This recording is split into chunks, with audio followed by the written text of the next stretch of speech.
Ms. Orange-Jones? Yes. Ms. Orange-Jones votes yes. Mr. Romer? Yes. Mr. Romer votes yes. Ms. Dastug? Yes. Ms. Dastug votes yes. You have 9 yeas, 1 no, and 1 abstention. The motion passes. The motion passes. Congratulations, Mr. White. You're now the State Superintendent of Education in Louisiana.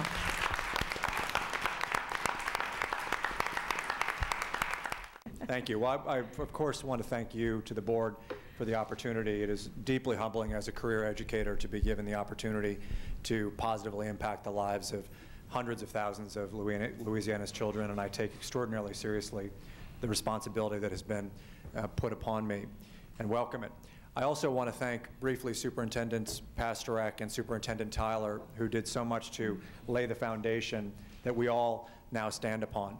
And their introduction of me to Louisiana, both personally and professionally, as well as the extraordinary courage that they showed in so many ways on behalf of our youngsters, is so deeply commendable. And I also want to thank the time that people took, including those who opposed the motion, to come today. I look forward to working with all of them, no matter their viewpoints, and recognize that their time to be here is a dedication in and of itself. And so I thank them for being here today as well. As I'll be very, very brief, and we'll shorten my comments, but just a quick vignette. My third day in the classroom, I came home. It was a Friday, and I realized that I had taken a diagnostic of my 9th grade English teachers or students' writing. I was a teacher of 9th grade English at the time, and I looked at their writing, and I went back into my files, and I pulled out my writing, and I found a sample of my writing from when I was in 8th grade. And I looked at it next to the dozens of writing samples that my kids had provided in their first week with me at Dickinson High School.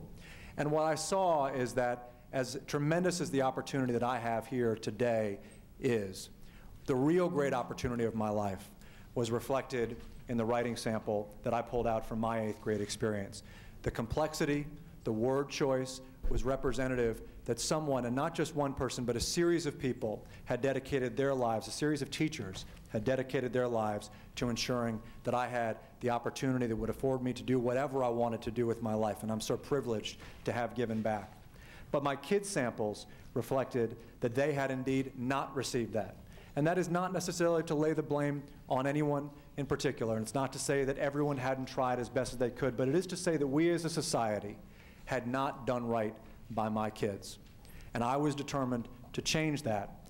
We went a long way toward changing that. People who were doing writing, kids who were doing writing on a 5th grade level that year were doing college level work by the time we ended that. And it is that aspiration, the aspiration for a college degree or a professional career for every Louisianan, that should bring us here today, that should bring us here and into the classrooms of Louisiana every single day that we have God's blessing to do this work.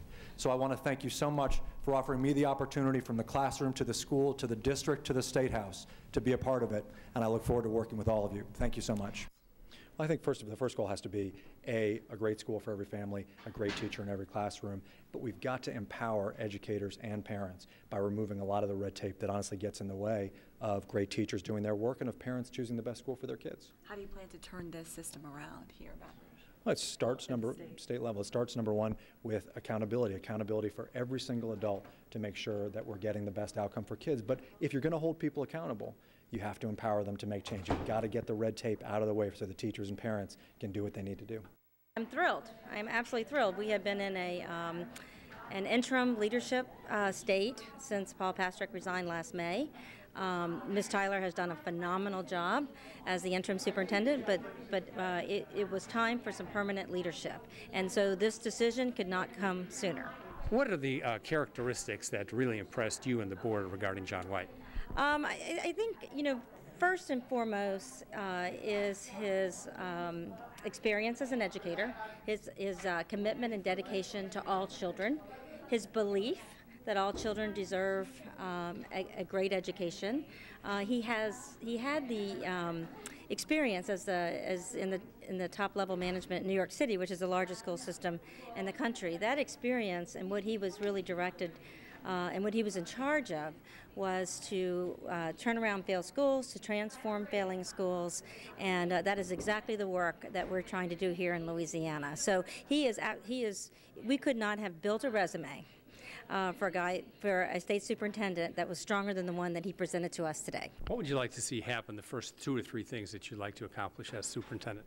Well, I think we've got to look at how are we empowering our teachers and our parents, and that means how are we communicating with them?